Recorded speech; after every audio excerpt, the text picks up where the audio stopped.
Let me show you a script that lets you easily animate multiple layers by either procedurally offsetting the animation or manipulating the layer's animation state with a Falloff controller. The script will add an expression to selected layers to manipulate Time Remap parameter. The offset feature will work similar to staggering layers, but without all the manual work.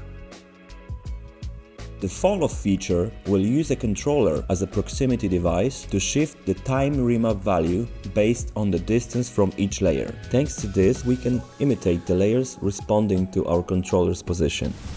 So I have prepared a simple scene in After Effects that's gonna help me illustrate to you what this script is really all about. Inside the pre-composition, we have a simple morphing animation with changing color. I want to duplicate this pre-comp a few times and make a grid out of it. I'm going to make my life easier and use another script to automate this process. If you get my script on Gumroad, you will get this one as a bonus. I'm going to explain how it works in another video, so let's not waste time and move on. I'm going to select all my layers and then let's hit the Add Offset button. After a moment, it will add the required expressions and create a null and a controller with settings. As you can see, the animation of each layer is offset to play one after another, with our null as the starting point. So when I move it around, the starting point is changing as well. Let's tweak this animation a bit. Starting with the time offset slider, it basically controls the delay between animation of each layer. Another thing we can do is to add some randomization to the offset pattern. Let's also change the number of our nulls. So if we did not select more than one in the script UI, we just have to duplicate our original null and change the settings to the correct number. Right now we have two separate starting points that will lead our animation. At the moment we can add up to 5 nulls to control the layers. We can also color code the layers, so each null will only control one color group. Then we can add an interval between each group. So in order to do this, let's select half of the layers and set the color label to red. And then select the second half and assign the green label.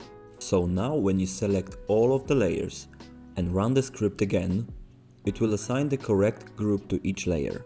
We also have to go into the controller and click Enable Color Groups. We separated our composition into two groups with separate nulls and a gap between them.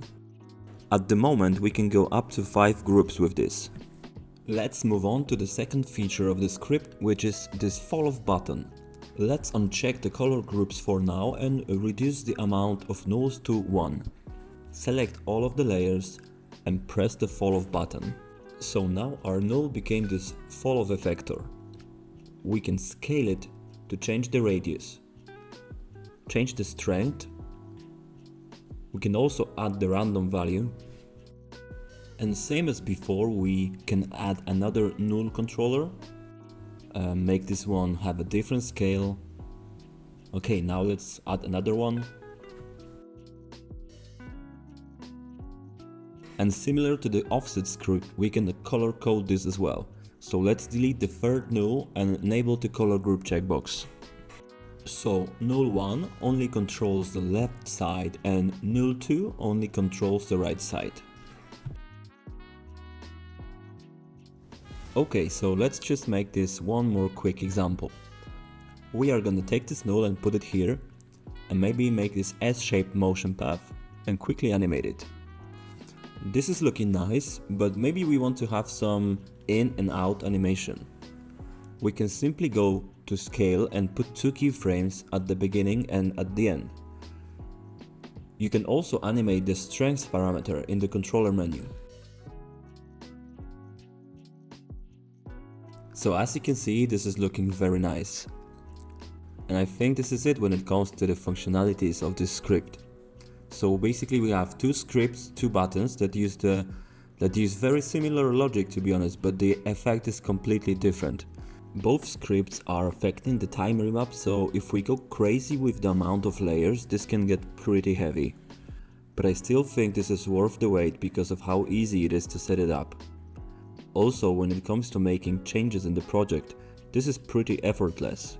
Instead of adjusting every layer manually, we just tweak a few values or the motion of our controllers and we're done.